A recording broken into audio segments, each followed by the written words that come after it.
Hello everybody, this is Enzo coming to you with another performance technique that's taken from sport that can be used, well, in sport, and it can be used no matter what you're doing in life, whatever you're going for. If it requires you to perform at your best, to access more of your natural skill, let the subconscious come through and do what it can, then we're going to cover it on this show. In today's topic, something that's really big from the world of motorsport is attacking your weaknesses. It sounds idealistic, but get this. When a driver goes out, a race driver this is, goes out, does their bit, it could be in a race, in a test, or in qualifying. They go out there and they perform. They come back, then they sit down with their engineer, and they go through all the things they didn't do well. They might be told now and then, oh, this was good, power's good, but let's just move on to the next corner because I can see at the next corner, you're braking too early. I can see at the other corner after that, you're too late on the throttle or you're too early on the throttle, so you can't get on the power fully. The engineer or the driver coach is there to pick holes. Now, this isn't taken personal. This is something that a race driver, a good one, is hungry for. They're like, tell me where I can go better. Show me where my teammate is better than me, on what part, what corner, where on the track. What are they doing that's better? What are they doing that's better? And they're addicted to that.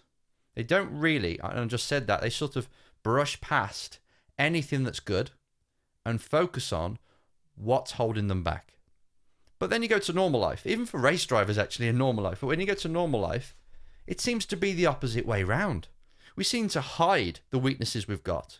Come up with excuses, reasons why we haven't not very good in a certain area, and then we go through life like that, pointing fingers at other people, saying it's their fault that we haven't got the break that we need, it's their fault we haven't really got the life that we thought we'd have up to now. It's always something else.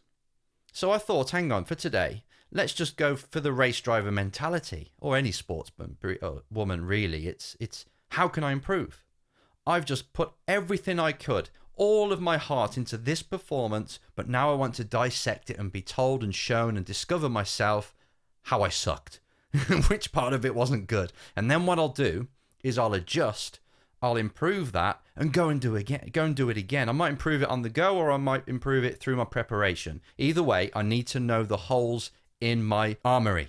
I need to know this. How about you go through life like this? Just for one day or 1 week, you start to face up to the real things that are not allowing you to get the goals that you want in life. The real things. Not the excuses. Not the fact that somebody hasn't really given you a break or overlooked you and promoted somebody else. If that's the case, then definitely find out why they've been promoted above you. But it's just looking at yourself and the way you act and the way you've been acting and your performances and spotting the areas of opportunity. If you don't want to call it weaknesses, you don't have to. It's areas of opportunity. How can I be better than yesterday? Show me and I'll do it. Show me now, discover it, and I'll execute it better next time. I think you can empathize with this, right? You know days when you wake up and you don't give your best, and days when you're just going through, and weeks you're not really getting anywhere, and you say, I've got to be more motivated. Or I know I've got to do this today. Then you end up just doing distracting things instead, and you haven't done what you needed to do. If that's the case and you're putting things off, then procrastination is one of your weaknesses. That is something you're going to work on over the next week. You make it your mini goal, your micro goal of overcoming the weaknesses one by one per week. How about that as a challenge? List down now and get somebody you love and trust and who will tell you the truth. Ask them, why do you think I'm not succeeding at what I'm going for? And just have an open conversation, zero emotion attached to what they say, because they're giving you something that could be the golden information that's going to help you go and get this next time. Instead of dreaming about it and taking small actions or going down the wrong route, they might just be able to tap you on the shoulder and say, you know what? I think it's your lack of confidence. You know what? I think it's your sales approach. You know what? I think it's the fact that you don't get off your ass every day. And they give you a list. They'll give you a list, or you will compile your list of things that are your weaknesses. You own them. They're yours. If you are going to stay where you are now, then yeah, okay, have a chip on your shoulder and start to feel depressed and worried about these weaknesses because you're going to live with them forever. They're yours, right?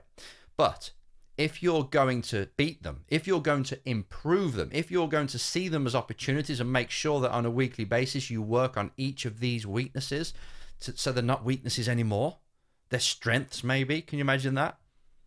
Then you've got no emotion whatsoever attached to these things, have you? So it's all right. Ask people to give it to you straight. Tell me, why do you think I am failing? Why do you think I'm not progressing? Why do you think what I've got in mind is not materializing in my real life right now?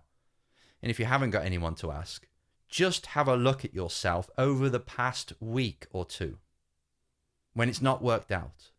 Judge yourself. See the things you did on a daily basis. See how, or imagine, or remember, obviously, how you were mentally, how you were looking at things, the kind of beliefs you had that were causing you to act in a certain way. Start to write them down and you will see weaknesses. You can pick yourself apart if you look back at yourself. So come out of the actual problem itself, hover above, look to your left as if it was a timeline, look at your former self and understand why things are not working for that person there. If you're looking again on the timeline and you're going right is the future and you're looking right now, what is it you want to be like in the future, which could be in the next 10 minutes onwards? What's that person going to look like? And if there's a difference, what they're going to, sorry, when I say look like, I mean act, what they're going to think, what they're going to believe, how are they actually going to operate on a daily basis? Now, if you see a difference between the past and the future, you see two people there. You see the way you've been acting in the past is absolutely embarrassing. And the way you want to act to go and get the goal that you've got in mind is completely different. Then you've got your answer. The weaknesses are there right in front of you. What have you got to do now? You've got to pick the main 3 weaknesses, even one weakness, just to start with. And you say, you know what? I am going to overcome. I'm going to turn that weakness into a strength by this time next week. And you make sure you do. You make sure that each day, as a bit of an experiment, each day you do something to improve that area. If it is a bit of shyness or you're not very forthcoming or outgoing, how about putting yourself in a position once per day that pushes your comfort zone? If you're not really good at cold calling, okay, that means I've got to do 4 cold calls a day. And believe it or not, by the time a week has come, by the time probably a day's come, you will start to overcome it. You'll start to get little mental strategies that allow you to cold call and not really give a damn if you're going to get a yes or a no or get through to that person.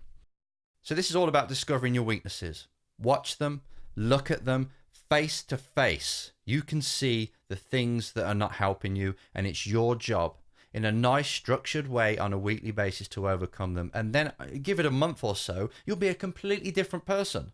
Maybe the results wouldn't change much since then, or maybe they would. You don't know until you try. So first, if you want to change the outcomes, change yourself. You do that by spotting the weaknesses. Think what a race driver does every time they come in. They're told what to do next time. That's what you do to yourself. Don't keep falling for the same thing. Don't keep operating on copy-paste mentality and copy-paste action list that doesn't really get you anywhere. Start to shake things up. Focus on what you need to improve and improve them. And let me know how you get on. Speak to you next time.